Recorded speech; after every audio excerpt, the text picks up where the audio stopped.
go watch the first video that I posted on social media. It's literally me sitting on the toilet, fully clothed. 3 years ago, we were 19 people now, which is insane. This is all thanks to they're not stopping to watch. They're not even going to get to the point of they don't care. seeing it or hearing it. Yeah, I have to trick people into learning about SEO. Google does not care who wrote the content. What do you mean by that? AI, human, they don't care. I've posted every single day, and it's changed my life. That was Matt Diamante. 3 years ago, just 3 employees. Today, 19. All from content that makes SEO go viral. Today, we're talking about visual hooks that stop the scroll, the toilet video that started everything, and why Google does or doesn't care if AI writes your content. And wait until you hear about how he got 300 people to pay him for something that didn't even exist yet. It's all in this episode. Let's go. Mr. Matt, welcome. Thanks for coming. Thanks for having me. So you and I met through a Instagram creators group for Canadians. Yeah. Do you remember getting a notice about that? It looked like spam. Totally. I thought this is like, I'm going to get my Instagram account hacked and this is what's driving my business. But I clicked on it anyways. It was like in the Instagram app. Yeah. You remember that? And it was like, it actually was legit. But it didn't look legit. No, not at all. I thought it was a scam too. I think this is something we can touch on later in the conversation where not everything needs to be perfect. And even Meta themselves is doing weird stuff that kind of looks spammy. Well, and to give everybody context, they were wanting to get a bunch of Canadian creators together to share best practices and what's working and help each other. And it was kind of like a mini mastermind for Instagram. It was really great. And I met some really, I met you and I met a couple other creators in there who I've drawn a lot of inspiration from and, met up with in person and like all this stuff. And the calls that we had with Emily were so good. They were really good. We were getting like behind the scenes like scoops on what's coming down the pipeline, like best practices. It was awesome. Well, since then the group has now been dissolved, but I still message Emily all the time and I'm like, hey, my trial reels have gone. I used to have them. They're not there anymore. What's going on? And like, she will help me through some stuff or I'll be like, none of my stuff's working right now. Like, what do you recommend? Yeah. And she is still able to like help me and give me advice or be like, use this kind of hook or like people are doing a lot of stitches now. Maybe try that. Yeah. Shout out to Emily. She's awesome. Emily. So, Matt, we're going to get into all kinds of nitty gritty in this episode. We're going to talk about social because you have been rocking and doing really well on social with some really creative things that I think a lot of people can gain inspiration from. You definitely inspired me in many ways. Sure. We're going to talk about SEO. This is your area of expertise, like getting more traffic or organic traffic. Yeah. And I think that's important for everybody because the SEO game has changed, and especially with AI. And so I definitely want to dig into that. And then we'll also talk about some shifts that you've been making in your business not away from, but in addition to services that you provide. You're also moving toward more thought leadership with courses and memberships, and we'll talk about that transition as well. So let's start off. We met through the Instagram group. Yes. You've been doing really well with Instagram. How do you use it to grow your business? So my entire intent when I started posting on Instagram was I get emails from business owners all the time, and these were all the clients that wanted to work with us. They were saying, I don't know anything about SEO. Explain this to me. I've been screwed around a lot in the past. I've spent, tens of thousands or hundreds of thousands of dollars paying an agency, and I have no results. And I'm like, okay, this is crazy. So I started posting videos, and you could scroll back and look at the first early ones. They're very basic, like what is an internal link and why does it help? This is called an internal link. Internal links help Google find other pages on your website. The content wasn't good. The message that I'm trying to communicate was good and useful. I started because I just wanted to educate people on how to do SEO so that they stopped getting screwed over by all these like spammers or scammers, stuff like that. And you're getting questions because we should give people context. That's your services business. You help businesses get traffic through higher rankings in search engines. Yeah, so I have a whole SEO agency. We're like 19 people now, which is insane because 3 years ago, we were 3. Wow. And this is all thanks to social media. But yeah, I run an SEO agency. We have a bunch of clients that we help rank higher on Google. And in turn, they make more money. They get more clients or more patience or whatever they call their person giving them money. Well, it's different. Like if you're a doctor, you have patience, right? Yeah, no, if I get you're it. like a customer, client, patient, that's it. I don't know. What else do you want to know about that? No, I just want to give people context that, Yes. that's what you're using social media to, help, grow that Yeah. business. But SEO is a bit of a dry topic. It is the driest topic. And when I started posting, like the post they were all dry. Yeah. It was like, here's an internal link. It helps you do this. And you should include this many times on your page. And it wasn't until like, I think 6 months of posting, something clicked. I had a video that went viral and I was like, why did that video about SEO go viral? Like this does not make any sense. And what was it? Do you remember? I don't know the exact video, but like I remember like it's the template, the format that I've been using over and over again, which is like you need some kind of hook. Like I think the hook on that one was something like, if you don't know anything about SEO or if you want to rank higher on Google, but you don't have time or money, here's the first thing that you should do. And then it goes into like me recording the screen with my phone. Here's a sneaky way to rank higher on Google for free. We did this for a client and the traffic speaks for itself. And it's guaranteed to work. Go to Answer the Public and type in a topic related to your business. I'm going to do fiberglass pools. It'll give you all these questions that people are asking about this topic. Low production, low stakes. And I'm like, why did that get 1 million views? So now I'm analyzing every like frame and everything that I'm talking about. And actually I realized recently, I know you're going to have to wrangle me in because I'm going to go all over the place, but I realized recently that the videos that have done the best for me, I'm using like a very like the voice that I'm using right now. And we were talking about this before. Sometimes when a camera's out, you get a little bit of like a camera voice or like a goofy voice. And the videos that have done the best for me have been like me being factual, my actual voice, and like I can be funny and Conversational in whatever scenario it is. But those, yeah, it's... Well, you've had many videos go viral now, and you have, I think, stumbled into your format, the format that works for you, which for you, if I were to describe it in my terms, it's like you've got a very generic, audio hook. Yep. You've got some visual hook when people are scrolling like, what is he doing? What is that? Yeah. And then those two things lead into your SEO tip. Even Yeah. if it has nothing to do with the audio or visual hook. You should never acknowledge the visual hook.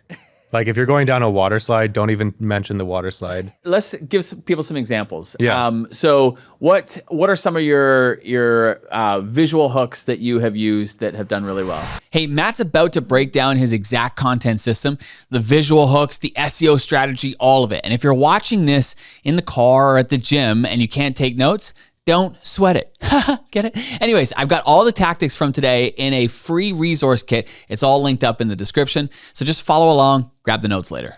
Okay, so I was at a mastermind with you and it's a break and half the people are out of the room. So I'm like, and I was talking to these guys here. I'm like, can one of you guys help me film? And I'm saying these guys behind the camera over here. And they're like, yeah.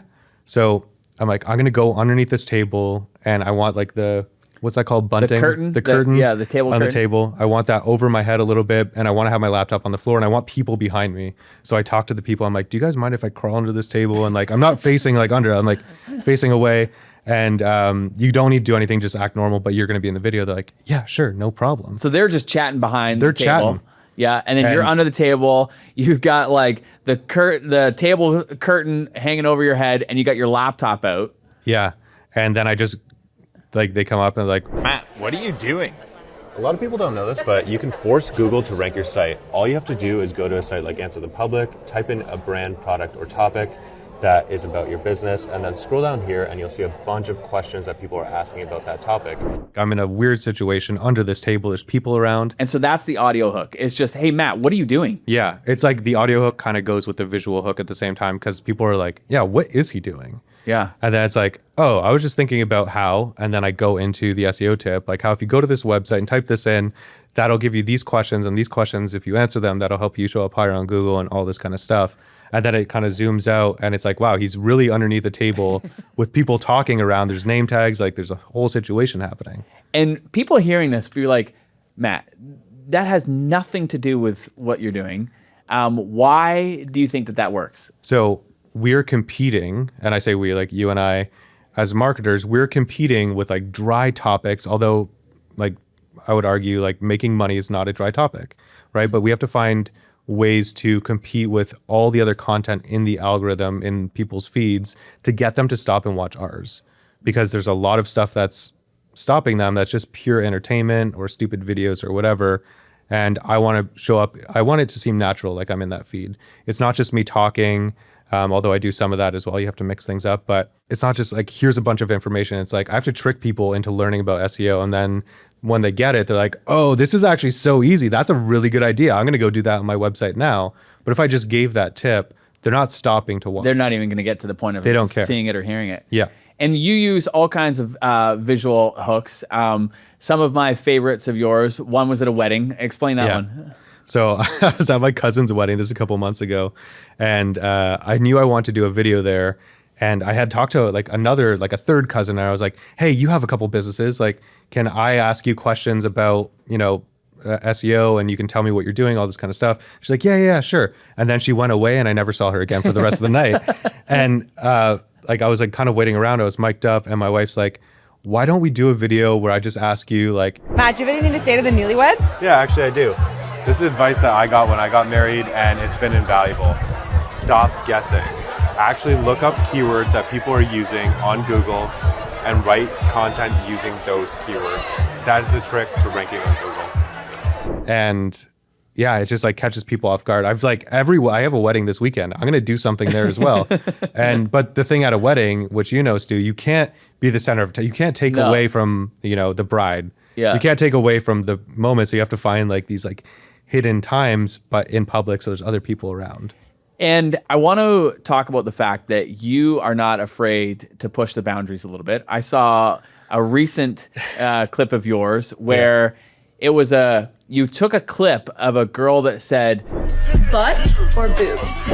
Neither. Let's talk about backlinks. If you go to Google and type in your company name in quotes and then minus site and then paste in your website, that'll show you all the unlinked mentions that you have to your website. Those are the kind of hooks that we were talking about earlier with Emily being like, yeah, you stitch other people's content that's doing really well right now.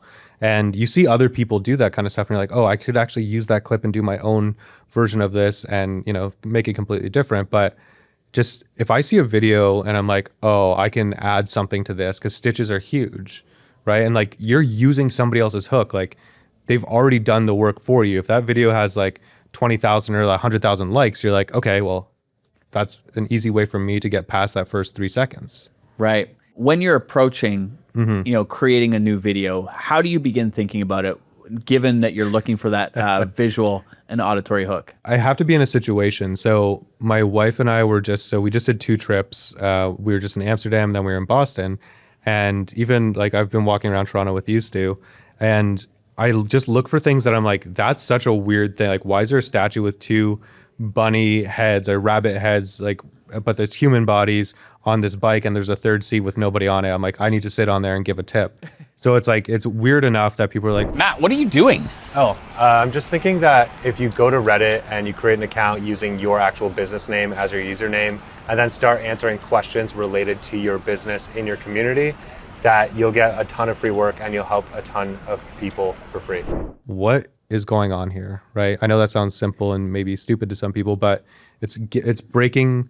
You have to stop the scroll, Yeah. right? That's what I think about when I think about your skill set, is your ability to come up with creative ideas that are stopping the scroll. They haven't even pressed play on the video or it hasn't started yet. It's just visually, they're like, what is happening there? And it's enough to make them stop to like, try to figure out like what's going on. And then by that point you're into it and now they're actually learning something. We had lunch before this and there was the egg salad sandwiches on the table. And I'm like, what could we do with the egg salad sandwich? I'm like, I don't want to waste food, but I'm like, how funny would it be if like I was about to take a bite and like you slapped it out of my hand and then it's like all over the wall. And then it's like, why did you do that? It's like, well, I had to tell you about this tip.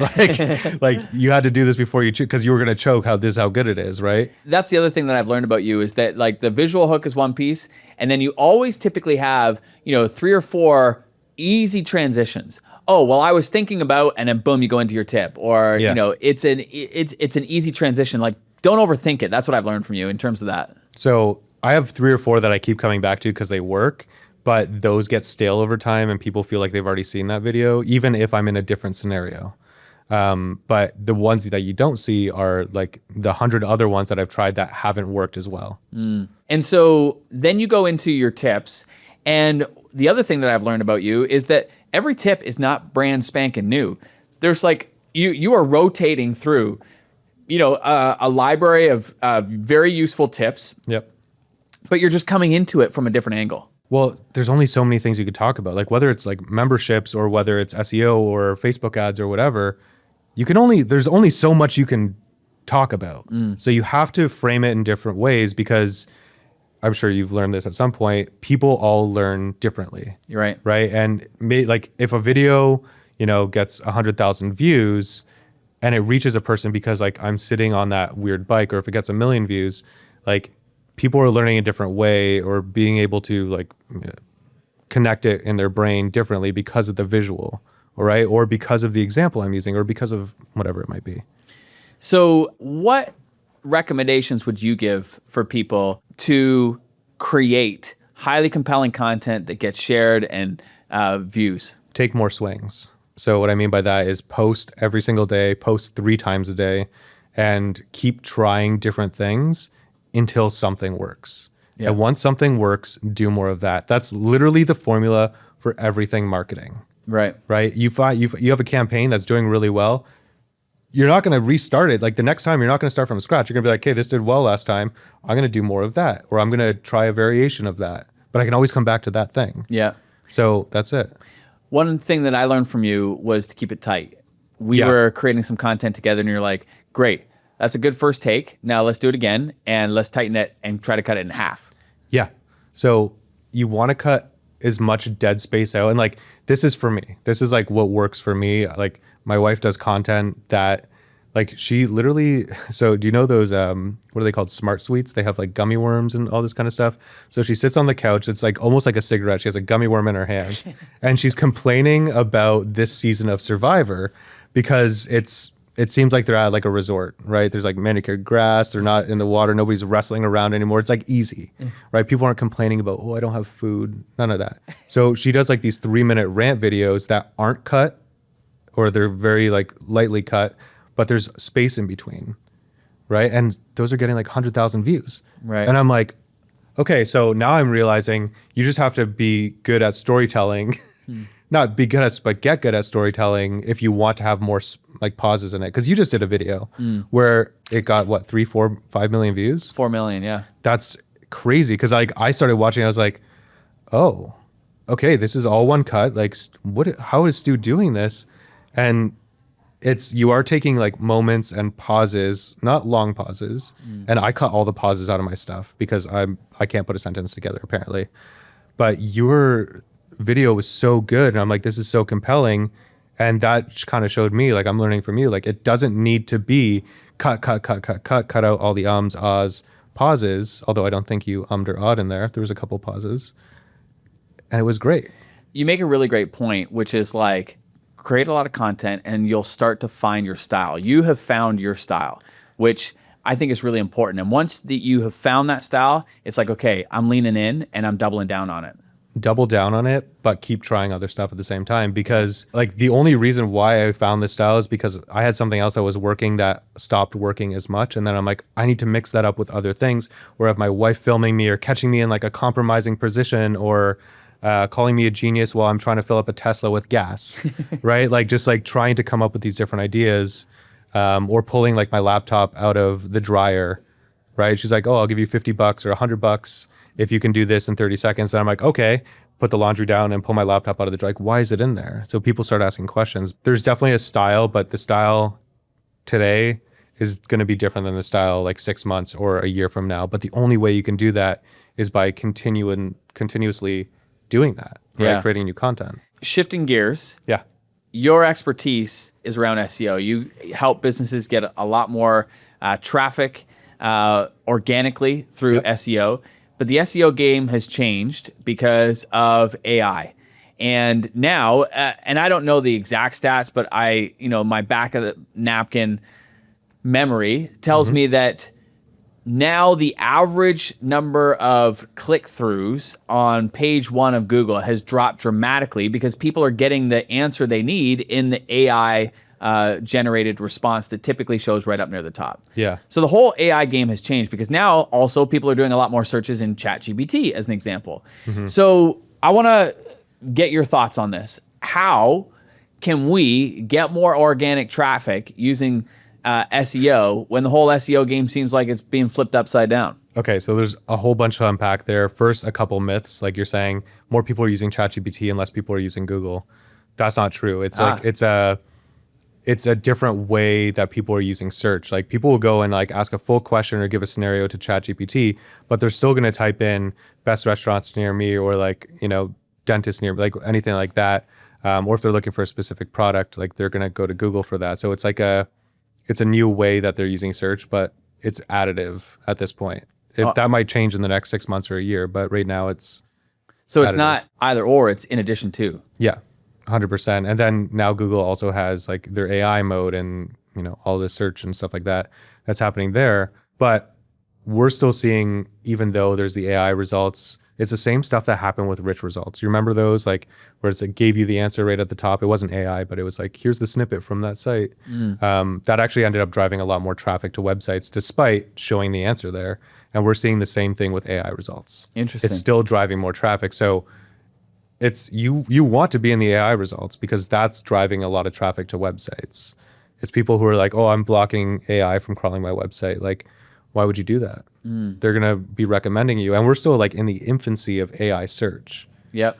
right? So if you're ignoring that, if you're blocking them, like you don't know how ChatGPT or what rules and regulations are going to need to be put in place when they're grabbing all this content from your website and they're not citing you, Right. right? But if somebody's typing in like, oh, I'm looking for, this kind of person who does, drywall or whatever, like who would you recommend? ChatGPT will spit out a bunch of different places. Those places are likely the same people that are showing up high on Google on the first page. This was something that you showed me, which was the ChatGPT results were almost identical to the Google results. Yeah. So if you're getting ranked in Google, there's a very high probability that you're going to be some of the first results that ChatGPT is recommending. Yeah. So with our clients, they're like, what are you guys doing to help us show up higher on ChatGPT and like get traffic from there? And I was like, oh man, like now I have to put this whole other report together, all this kind of stuff, and I need to prove it to them. So we have a Looker Studio report, which is a free reporting tool from Google. And I tied it in with the Google or GA4 Google Ads, or not Google Ads, Google Analytics, whatever they're calling it now. And it literally just pulls in the traffic they're getting from ChatGPT and Perplexity and whatever other LLMs we want to put in there. We're not doing anything differently, and their traffic's going up in all of these platforms. So I'm like, okay, all you need to do is write good, helpful content, rank on Google, like do all the stuff to rank on Google. And then these platforms will also recommend you because they're looking at the same, like my thought process is, why would they develop a search algorithm from scratch when Google has a perfectly fine one right there, and they could just have their AI look at the results on Google, make a determination, maybe scan all the sites and see if there's a better option than the number 1, 2, 3, and then spit that back out. The other thing that you taught me was the importance of great content. But you told me something that was a total curveball for me and busted a major myth. Do you remember what it was? Yeah. Can you share that with everybody? Google does not care who wrote the content. Okay, AI. What do you mean by that? AI, human, they don't care. As long as the content is helpful and it is solving a problem for the user. So will Google penalize me if the content on my site is AI written? No, not like we've been like since ChatGPT came out. Like, listen, I'm a business owner. I'm like, how can we make more money? And when ChatGPT came out, I was like, this is the answer right here. Instead of 2 clients, like somebody working on 2 clients, typing out all the stuff, writing blog posts, doing all the research, I'm like, ChatGPT just cut that in like, I don't know. It's doing like 80% of the work now. So it's totally fine to have ChatGPT. I've been doing it for years. Really? Literally. And like, I share my results, my client results on social media all the time. And like, they're going up. So this is really interesting because the myth is that if it's AI generated, Google is not going to rank it high and it's not going to do well in the search engines. But what I hear you saying is that it doesn't matter. As long as it's great content and it's useful for people, Google will rank it high. Yep. And I think part of the myth that you're talking about is people were doing a lot of AI slop, right? They were just saying, I'm going to publish 300 pieces of content this month. AI is going to do all of it. Like I give it like a general idea of what my industry is. And it's just going to spit out all this content, automatically publish it to my site. Google obviously doesn't like that because they know somebody's trying to game the system. No, like unless you're a news publication, you're not publishing 300 pieces of content a month. That's Right. insane.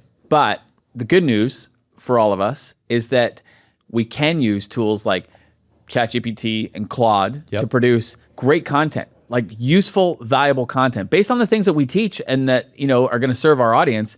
But it doesn't have to be us schlepping away on the keyboard. We can feed it past content. We could feed it our ideas. We can feed it our conversations, our Q&As, all that kind of stuff. Yeah. And then we could be strategic in creating valuable content through these AI tools that is going to get ranked really well in Google. Not, you said can potentially get ranked really well. Right. That's like, you could be the best, most expert on a topic and write the best piece of content. That doesn't mean it's going to necessarily get ranked. I think a common misconception that people have is like, I'm going to get every piece of content ranked on Google and I'm going to rank for this keyword. This is the keyword that I want to rank for. I need to rank for that in order to be successful. It's the same thing with social content. Every single piece of content isn't going to be a hit, right? It's not a grand slam. You're not knocking it out of the park. You need a certain amount of volume, and there's going to be like maybe 5 or 10 pages on your site that are driving the majority of that traffic. Same thing with social content. Like not every video I post gets 1 million views. Maybe 1 out of like 50. If I'm lucky, 1 out of 25, right?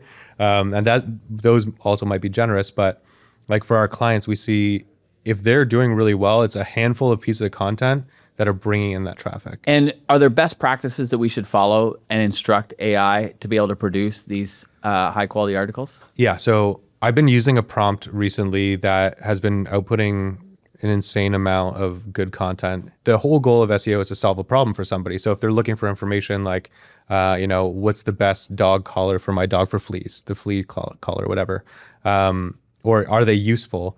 People are asking that question. So you can give them information, right? And then in that information, you could also be like, oh, we have those things if that's a thing you sell. So you're solving a problem and then, providing a solution as well. With that in mind, so the prompt that I use is, I'm trying to answer a question and write a blog post about this question. So it's a question that I hear every day. It's a question my client hears, or it's a question I go and answer the public and it tells me, that's a question people are asking.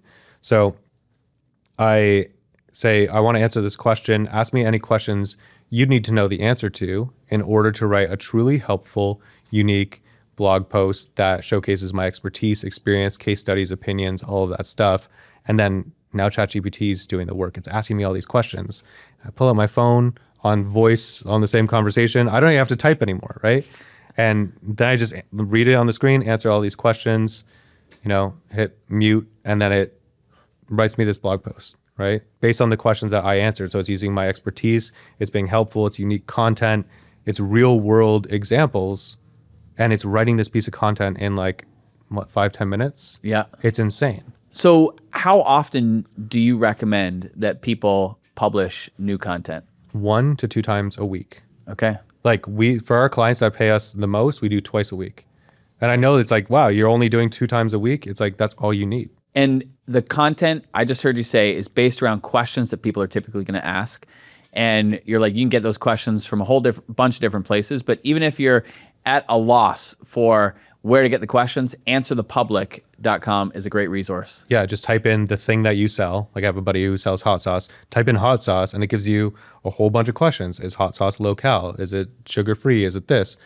Answer those questions on your site. Do you know Marcus Sheridan? Yeah. He has a whole book about how he turned his business from the brink of bankruptcy to a $100 million exit. Wow. And I'm like, what did you do? Like I interviewed him and he's like, I literally just answered questions that I heard. Not even people were Googling. He didn't do keyword research.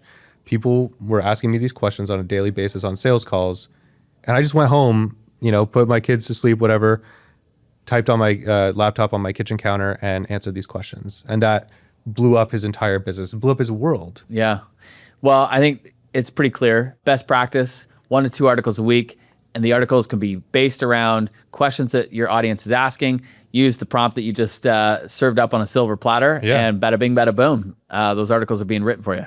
Yeah, 100%. There's other things that you can do as well. Like I'm not going to get very technical into all of it, but like internal linking. So that's just linking that new page.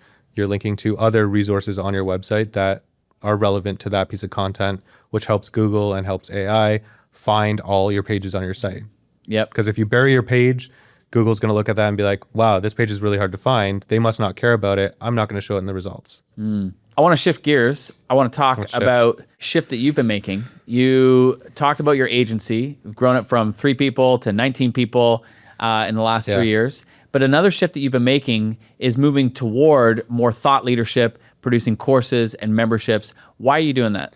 Okay, so I got into courses by accident. And I said that because when I started posting on social media, I'm like, I know this is going to lead into something that is going to grow my business. So my first course, my first iteration of my course was an SOP, like a standard operating procedure. Here's everything you need to know about SEO. And as my business started growing, I had my team go through the course. They came out like a couple of days later. They knew so much about SEO. They were ready to go. And obviously they're still in training and stuff like that. But then I was like, oh, I'm starting to get an email list going because now I have followers on Instagram and TikTok and stuff. And I'm like, I wonder because if it helps people on my team and I'm not actually like training them, they're training themselves, maybe I can sell this. So I tried selling it and I'm like, oh, I just made $10,000 selling that. And like, I have a tiny list and people really want to learn this stuff. So I kept iterating and making it easier and easier and easier because my goal is like, yes, the agency serves clients and we help them rank higher on Google, but I can't help everybody. Not everybody has $3,000 or $5,000 a month to pay somebody to do this for them. I want to help the little guy down the street who has that bin rental company who like they have the time and they have the drive to do this themselves, but they don't have the $3,000 or $5,000, right? So I'm like, how can I make this simple? How can I make this affordable? And if I can help them, they can create jobs, they can make more money, they can bring more money back into the local communities that, you know, there's now their employees are sending their kids to school or college, they're paying for their rent, they're paying their mortgage. They're like really, the world is built on small business. So if I can help as many small businesses as possible, that's why my stuff's not priced thousands of dollars, it's priced hundreds or less, right? Even the tools that I've created, $10 a month, like the next cheapest one is like $70 or $100 a month. Yeah. I want to help the little guy because the little guy is what drives the economy, I guess. We've had discussions about this where you like this is an important why behind many of the decisions that you're making. And so you started selling this course by accident. Yeah. And you're like, this is good. I like this. Yeah. Like, let's keep doing it. Yeah, let's do more of it. And then people kept like demanding more. So I had this course and they're like, well, do you do coaching? And I'm like, well, I don't have time to do coaching because I'm running this agency. I'm like with like a chicken with his head cut off running around. I don't have time. So I started my first iteration of a community and it was like $250 a month. I got like 10 people in there and I was like, this is great. I'm making an extra $2,500 a month, but I wasn't able to help them that what I felt was worth that amount of money because it was just calls, right? And I didn't have enough time or effort to do that. So I canceled that quickly. And I was like, how can I do something to serve a lot of people? And I had to keep iterating that until where I got now. And so talk about now, where are you at with things in terms of how you're helping people at scale? So now I have a very streamlined course, literally everything you need to know. If you want to pay once and, you know, get that, have the course, go through it at your own pace. I have that. So I sell that a couple times a year. And then I also have a community called the Hey Tony Insiders. And wait a minute, your name's Matt. I know, my name's Matt. So I'll tell you that story in a sec. My name is Matt. My business is Hey Tony. So I have a community where when we have our weekly calls, you actually get SEO done. So it's like, think about guided meditation. Like, okay, close your eyes, take a deep breath. Now breathe out. Like that's what I'm doing with SEO now, where it's like, all right, go to this website. We're going to find the keyword related to your business. And I walk you through the steps. It's like an hour-long call. And by the end of the call, you've done SEO. You can hit publish on your website and you already have a new piece of content out. And if you forget about SEO the rest of the week and only show up to these calls, you're making progress. Yeah, that's awesome. And so this is a recurring membership. Yep. People belong. They are learning about SEO, but at the same time, they're actually doing it and implementing it alongside you. Yeah, exactly. Gotcha. And I learned that from you. And well, I appreciate that. you got off to a quick start with your membership. Yes. Well, okay. So I watched so actually a friend of mine told me about you after I had already met you through the Instagram group. And he's like, oh, Stu's like the membership guy. Like if you know anything about memberships, or if you want to know anything about memberships, like watch all of Stu's stuff. He has a launch coming up in April, which you were doing every year. And he's like, these launches are crazy, but like attend the launch. You don't need to buy anything. Just watch what he does, because it's not only like what they say, watch what they do as well. Like watch their emails, watch their ads, watch their like how many live streams they have, like watch literally everything. I was like, okay, this is really interesting. And then I got to the end of it and I was like, I need to pay this man some money, because the stuff that I learned in the first day, it was like, do a founding members launch. And I was like, that sounds crazy. Like I'm going to launch a membership with no idea. And still to this day, I'm like, that it does sound crazy. I'm like, here's like a payment link. There's nothing, we're going to figure it out together. And I actually told people, I'm like, if you join this, you get to be my boss for a little bit, boss me around, and I'm going to make whatever you want. That's going to be helpful. And that helped me kind of justify it. But I had like 300 people join, and pay me money. I had nothing. And I was like, man, this Stu guy is like, he's not as out there as people like as I thought. It's crazy. And I appreciate you sharing the backstory behind it, because to your point, there's a lot of people that hear about a founding member launch and they're like, there's no way that it can be that simple and straightforward and work. Yeah. But you're a perfect case study. You're like, okay, I'm going to see if this guy actually knows what he's doing. I'm just going to craft the message. You craft the message, you put it out to your audience, and you had 300 paying members right out of the gate. Yeah. Crazy. So you do your founding member launch, you're making $3-4 grand a month right out of the gate just from a message that you posted. I remember something else that you said as well is like, if you want to do it, don't get people to comment underneath your video and like have like a public thing where it's like, somebody can see if you failed. Say, email me at this email address if you want more information, or and DM, I'll give DM. So I did that, and I got all these, I had got 300 people who emailed me, and I had to email every single person back individually, which was worth it. And I had all these people reach out, and I'm like, this is insane. I had no idea. It's like, it's still, again, it still sounds like a weird concept. Like launch without anything, gives people a place to swipe their credit card, and people will pay you. And how did you approach that first month? Because you didn't have anything. You didn't have a members area. You didn't have freaking out. Yeah. I was like, I got to film tutorials. I'm going to throw everything that I have in here. Like originally I put my full course that I was selling for a lot more money. I just threw that in there, and I was like, start with this. And like, we're going to figure out everything after. And then I was like, I need to do weekly calls, or like, can I get somebody else to do calls with me? And like, can I do interviews? And like, I was really struggling to figure out what this whole thing was. And yeah. It's been a bit of time now and you've settled in. How has the structure of your content in the membership changed? Well, I actually just relaunched my membership. So I was on a platform called Mighty Networks. I was running my community on, and it just didn't have some of the features that I wanted. And like the whole sign up process was really not great. It was clunky. Like it was clunky. It was hard for people to actually get in, and sometimes they didn't get their password. And if that happened, like I didn't know because they couldn't reach me for some reason. So I just switched over to Membership.io, and I redid all my content based on something that I heard you saying is like, you are not the Luke Skywalker of the story. You're not the main character. You're the supporting character who helps them achieve their goal. You're the Yoda. Yep. Right? You're the one who gives them the push, who guides them to complete their journey or to go on their journey.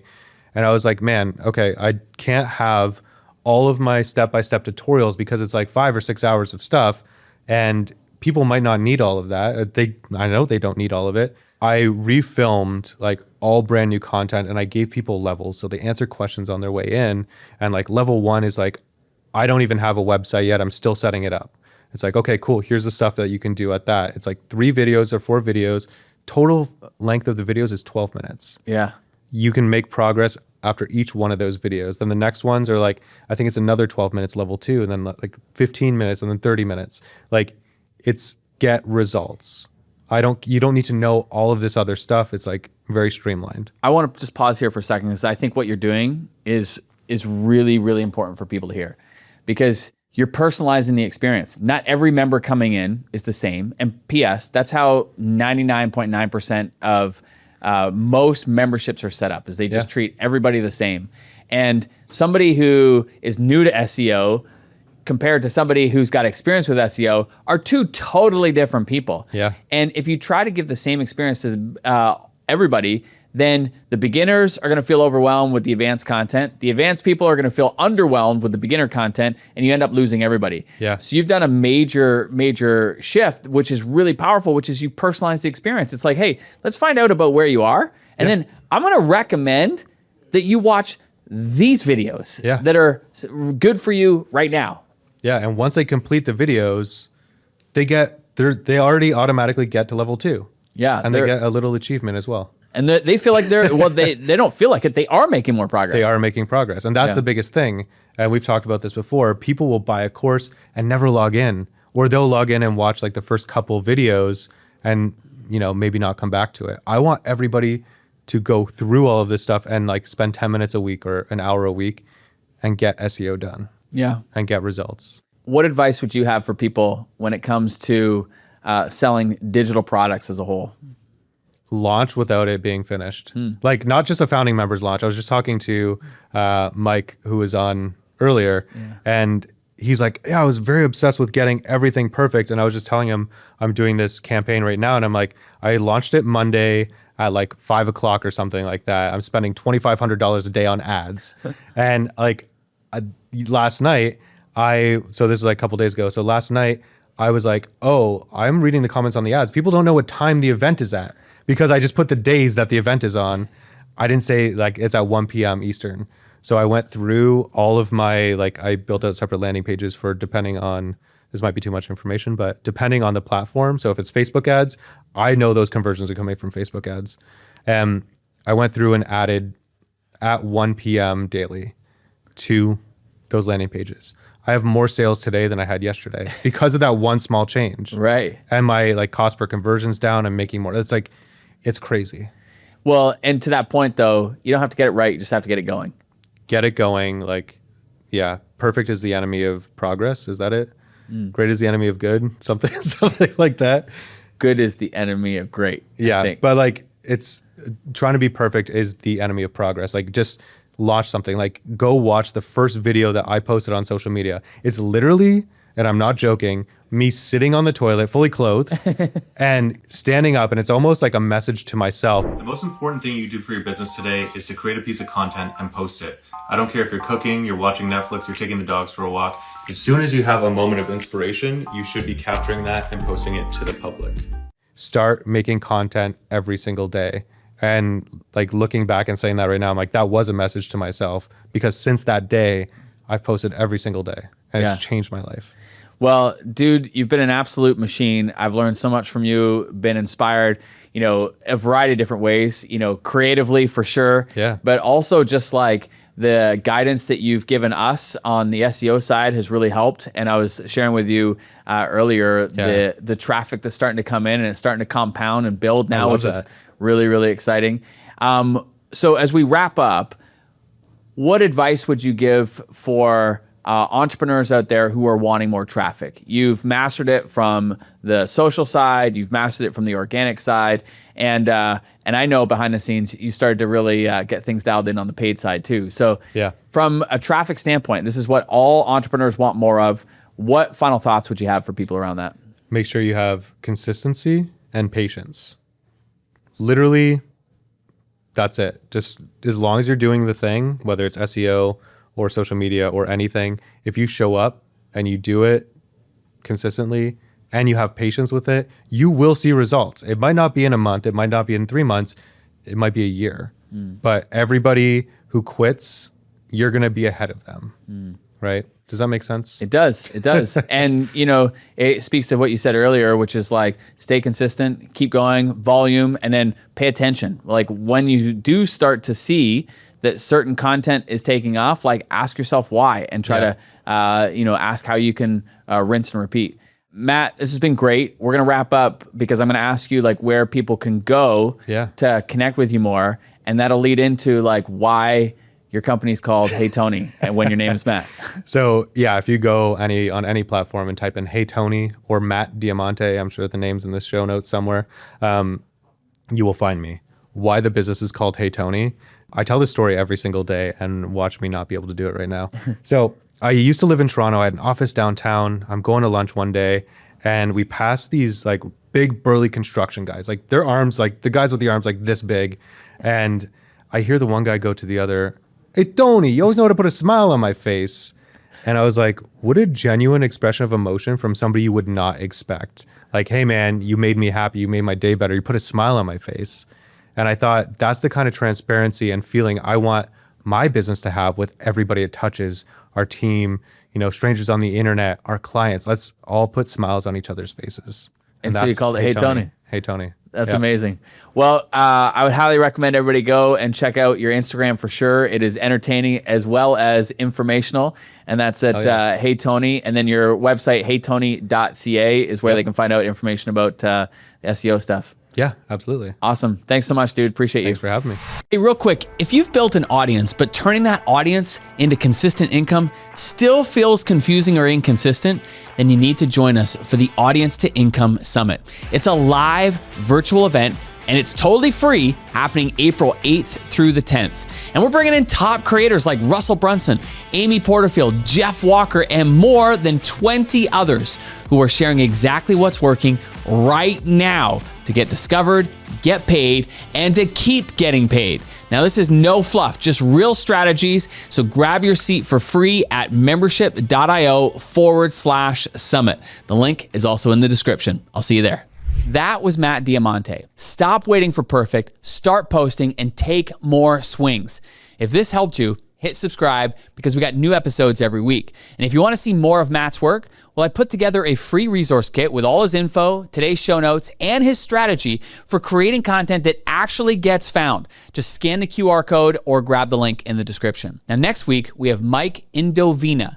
And he started as a drummer chasing rock star dreams, and now he gets paid to listen to music all day. We're talking about the borrowed influence strategy that got him 7-cent leads and the email from a veteran's wife that put everything in perspective. You won't want to miss it. I'll see you next time.